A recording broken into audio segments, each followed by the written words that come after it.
temperatures in the 90s today. Well, we are tracking a big cool down just in store for Easter weekend. We're looking at 70s and 80s. We'll break down your first alert 7-day forecast still ahead.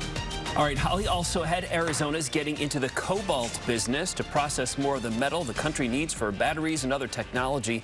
We'll tell you about plans for a new facility, which would be a first of its kind. First tonight, a major twist in the Lori Vallow trial with some serious confusion from the defendant who's been acting as her own attorney.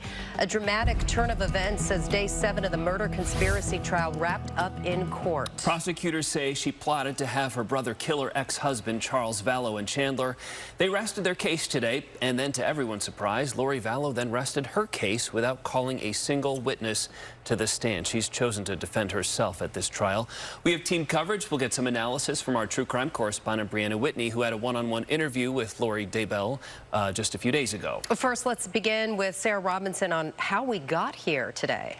Prosecutors spent the day using Lori Vallow's own texts against her, laying out a motive. Now, after that, the prosecution rested its case. Vallow made a quick argument that the state had not presented enough evidence that what happened to Charles Vallow was in any way criminal. The judge disagreed and said a reasonable jury could find that there was, in fact, enough evidence to potentially find her guilty. Now, what was supposed to happen next was the defense, Vallow was supposed to start her case to explain to the jury through witnesses and testimony that she is in fact innocent. That's what we were expecting. And Vallow does have a list of witnesses, including family members, that she could call to the stand, which is why it was shocking to see her immediately wrap up. Now, this means she is essentially taking a gamble on whether or not the jury believes she is guilty beyond a reasonable doubt. Here is some of the drama as it unfolded in court.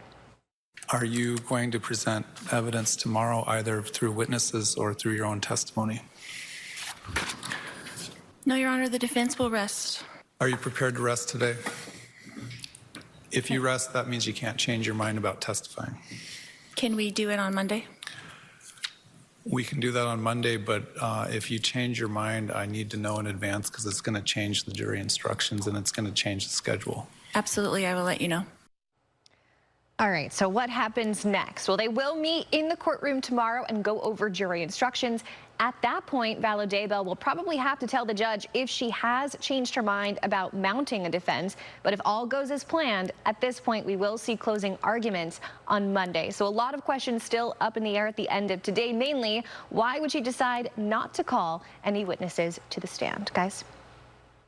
And our true crime correspondent, Brianna Whitney, joins us now. You were just sitting at your desk because you've been watching this nonstop, and you go, wait a second, she just rested. Right. This was not expected. No, not at all. Well, first off, let's just start with the fact that we thought the state was going to call another witness, Detective Moffitt, who was the original case agent on this case. Obviously saw a lot in those months that he was investigating. They chose not to do that, so they rested, and that was actually a surprise to us. Yeah. We thought maybe one more, then they would rest tomorrow. So that was surprise number one. Then he asked Lori, do you have any evidence and witnesses? And then she says, I'd rest my case as well. And we were like, oh, whoa, okay, crazy, because yes, she's had some issues getting some subpoenas out, but for the most part, we do know that there have at least been some that have gone out. We thought she was going to call some witnesses in, and I guess she can still decide if she wants to do that. Very confusing how this went down at the end, but it is surprising. In her Idaho trial, same thing. Her defense rested without calling any witnesses, and she was found guilty. So will that same kind of history repeat itself here in Arizona? I guess we'll find out. Because in the initial court documents, when they were, filing all the motions heading into trial, she listed 8 or 10 people, some relatives or stuff, right? Quite a few relatives. Her mom and dad are on there. Her sister is on there. Her brother Adam is on there, which is interesting because we already saw him take the stand and testify. So there were definitely some people on there, others that she wanted to call as well. I think even one of Tylee's friends was on her witness list. Her daughter's friend, exactly, right. So what we don't know is how many of those people actually got their subpoena, and did they get that in time for the prosecution to also interview them to be able to actually testify as her defense witness. Something we were talking about yesterday, the jury, it's hard to keep all this straight in your mind, but the jury has no idea that she's already been convicted in her children's deaths. Correct. They've seen Tylee, her daughter, in some of the videos and some of the testimony talked about Tylee. They have no idea that her children are dead. No, not at all. And unless they lied. Unless they lied about what they knew about the case and still are on the questionnaire. That, right, exactly. And a lot of people in the public and on social media have said,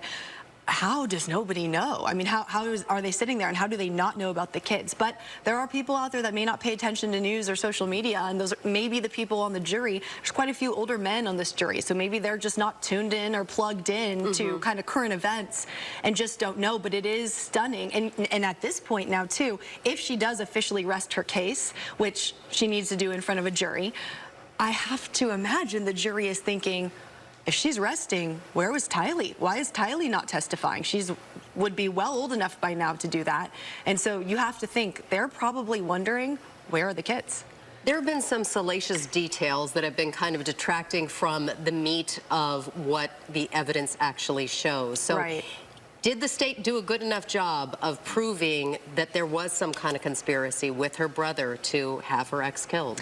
Obviously up to a jury, right? But I can tell you just from the three things that I saw, I would say there's 3 points the state made. One of them, extreme religious beliefs. And I think that they pointed that out and proved their evidence most on that front today. Through the text messages between Alex and Lori to be like Nephi, and you're going to be like Nephi, and I'm going to be like Nephi. For those who don't know, Nephi is it's a prophet in the Book of Mormon, and it's a justified killing of another person, Laban, in the Book of Mormon. And so when you look at the nuance of be like Nephi, that was intended to say we're going to do this justified killing, is what the state is presenting on that front. Obviously, we also know about the dark spirit that they believe Charles Vallow's body had become, Ned. They wanted to get rid of that dark spirit. They were having group meetings to cast out the dark spirit.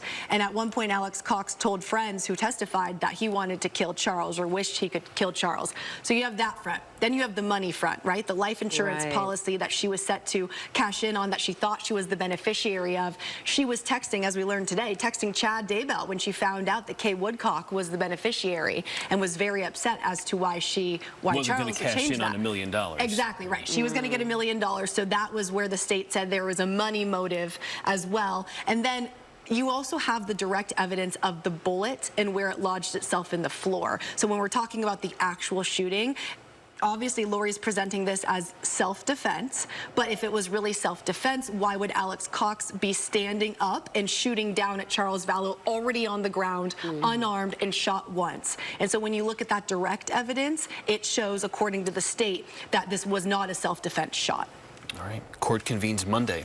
Right? Closing argument should happen no matter what on Monday, but I guess we'll find out.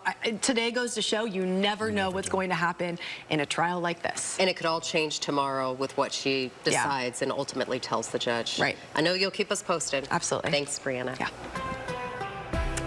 All right, well, we spent today in the mid-90s. We're looking at temperatures outside right now. We're still hanging on to 91 in Phoenix. We have 69 right now in Prescott, lower 60s in Flagstaff. So another pretty toasty day across the state, but what we are looking at, a nice cool down. Can you believe last Friday we had temperatures at 103 here in Phoenix? Now we're looking at this Friday, a high of 77. So it's going to be a nice cool down by the time we get to the end of the week and into Easter weekend. That's a 26-degree temperature drop, and keep in mind average is the mid-80s for this time of the year. We are looking at some strong winds across the state.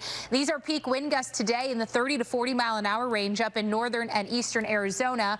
Winds will still be fairly gusty tomorrow up in the high country eastern Arizona, where we have a red flag warning and a wind advisory in effect for areas like Winslow, Flagstaff, all the way down to Show Low, Safford, and Sierra Vista. We're looking at 82, our high temp tomorrow, so much cooler than the 95 today, and then even into the 70s.